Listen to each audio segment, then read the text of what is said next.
Hi, everybody. Joe Cioffi here. Weather in 5 days in 5 minutes. Coming up tonight on the Joe and Joe Weather Show podcast, Tropical Storm Helene in the Northwest Caribbean is strengthening. It will become a hurricane and probably become a major hurricane as it heads for the North Florida coast. And we'll be talking all about that and its the ramifications for the southern and southeastern states, particularly Georgia and interior South and North Carolina, because heavy rain is going to be a big deal. And there will be a rather large area of strong winds occurring even in inland areas with this. So we'll give you all of that. The showers coming into the east with a cold front. That's tonight on the Joe and Joe Weather Show podcast at 7:35 p.m. Eastern Time. So it's a little busy here on the watches and warnings map in the east. We've got the hurricane warnings in purple along the Florida west coast, including storm surge warnings that extend from just south of Tampa Bay all the way up and around the Florida Big Bend back to about Apalachicola in the Florida Panhandle. Tropical storm warnings to just to the west of that. And also further south along the west coast of Florida, we have tropical storm warnings as well. Flash flood watches are up for much of central and north Georgia, western North Carolina, eastern Tennessee, also for north central North Carolina and south central Virginia. So those are early. There'll probably be some more added to that as we move through tonight and for tomorrow. We also have a working severe thunderstorm watch for central and eastern Tennessee, as well as much of central Kentucky into southwest Ohio. And that is with a cold front that is making its approach. So let's look at the satellite loop this evening. You can see Helene has grown. This is going to be a pretty big storm, not just in terms of its strength, but also in terms of its overall size. It's going to be a very large hurricane as it heads northward through the eastern Gulf of Mexico. You can see the cold front that's coming eastward. And this cold front is also part of the equation because it does set up the alleyway for Helene to travel along. It also is going to pass through the east and then settle down to our south. And that is actually going to protect us from getting any of that moisture. I really don't think that any of the moisture from Helene will eventually make its way up the eastern seaboard. And we'll come back to the tropical storm in a moment. Just want to show you the radar. As of 4:40 p.m. Eastern Time, we've got showers and a few thunderstorms in western New York, western Pennsylvania, down into the mountains of western Virginia, and even into western North Carolina.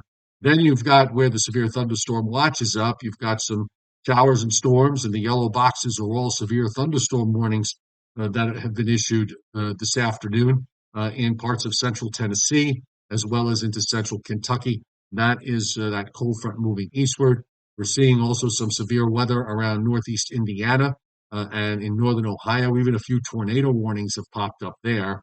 So all of that is going to play out to the east. And this area of showers that you see sitting over Kansas and Missouri, this is a very strong upper air low that is dropping southward and is going to be part of that equation with Helene as it heads to the north.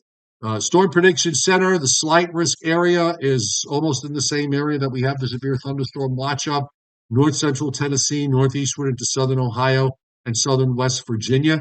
Marginal risk that extends up all the way into southern Michigan. Now, for tomorrow, which is Wednesday into Thursday, we have a marginal risk for Florida, except the northeastern part of the state, also for the Florida Panhandle, and into southeast Alabama, southwest Georgia.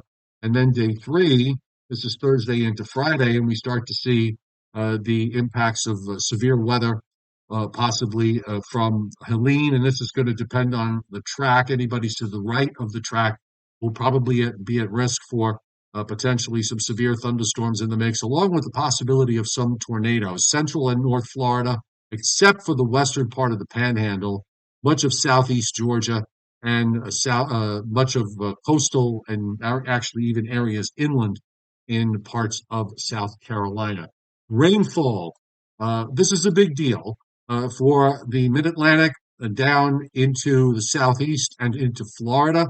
This area of orange indicating areas that expect at least 4 to 5 inches, and then you start to get into these darker brown areas in northern Georgia, northwest South Carolina and western North Carolina, where we're looking at anywhere from 7 to 10, and even a little area here in this uh, lightest brown or a darker yellow in western North Carolina, and also along the Florida coast near the point of landfall, where we could see anywhere from 10 to 15 inches of rain.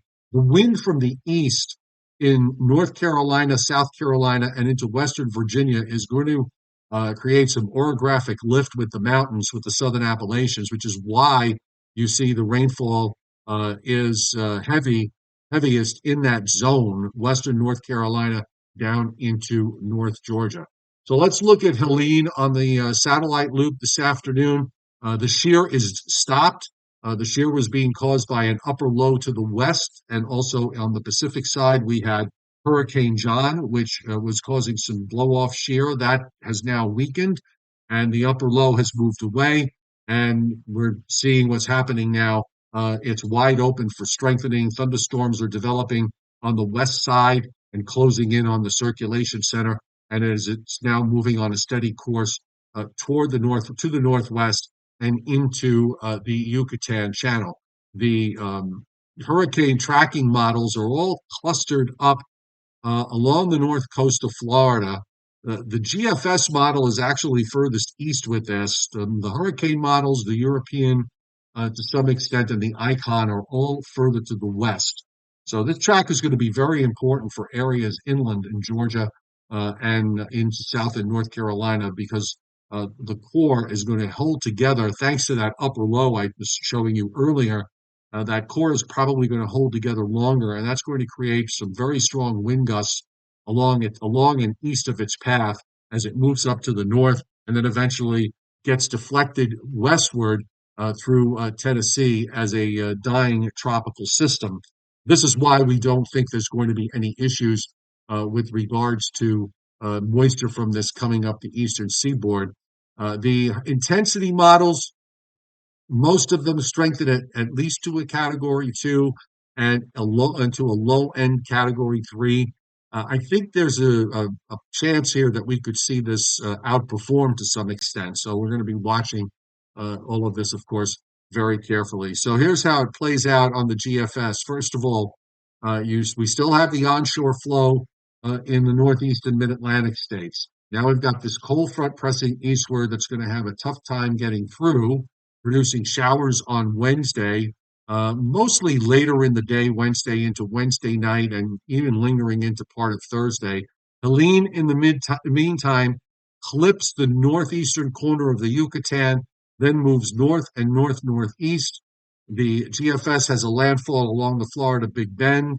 The other models are maybe about 60 to 75 miles northwest of that. And then it goes into southern Georgia and western North Carolina. And then again, because of this front in the northeast moving through, another high is going to build across the top from the Great Lakes into New England. And as a result, the moisture gets, and the remnant low gets deflected westward into the Tennessee Valley, and it does not lift up the eastern seaboard. So we should have generally nice weather for Friday and Saturday, maybe masked by some high cloudiness at times, but I don't think it'll be any worse than partly sunny. And that will also continue into Sunday and probably into the first part of next week. Just want to see the Hurricane Center. This is the WPC's rainfall forecast, and you can see the big amounts that they're showing of 8 to 12 inches in northeast Georgia, from Atlanta northeastward, and then on up to just west of Charlotte in North Carolina into southwestern Virginia. The 6 to 8 inch line gets up to about Roanoke. The 1 to 2 inch line gets no further north than, say, northern Virginia, central Ohio, central West Virginia, southern Ohio, and south central Indiana. So we have that, and let's see, I'm thinking the new advisory is probably not out yet. So we have the 2 p.m. advisory here, where it was at 19.4, 84.5 west. This is going to get updated at 5 p.m. And we're going to, of course, for some reason, I can't bring up the map. So they may be in the process of updating this right now here we go. Let's see that might do it. Here we go.